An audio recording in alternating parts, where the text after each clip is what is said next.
Panel ने उनके सजा इम्पोज की है एंटी करप्शन की एक्टिविटीज़ में, करप्शन की एक्टिविटीज़ में इन्वॉल्व होने की वजह से, उसको उन्होंने लाहौर हाई कोर्ट के बजाय ऑनरेबल इस्लामाबाद हाई कोर्ट को चैलेंज किया।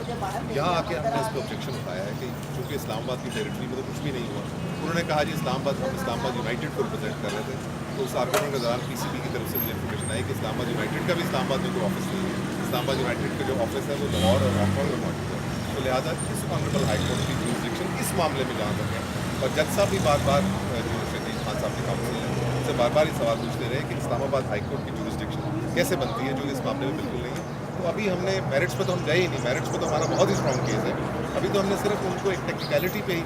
जो है ऑब्जेक्शन उठाया है, जो हमें कभी उम्मीद है, और उन कानूनी नज़ीरों को मद्देनजर रखते हुए जो आज हमने कोर्ट में प्रेजेंट किया है, और जज साहब की भी जो ऑब्जर्वेशन थी कि ये केस डिसमिसल का केस है, इंशाल्लाह ये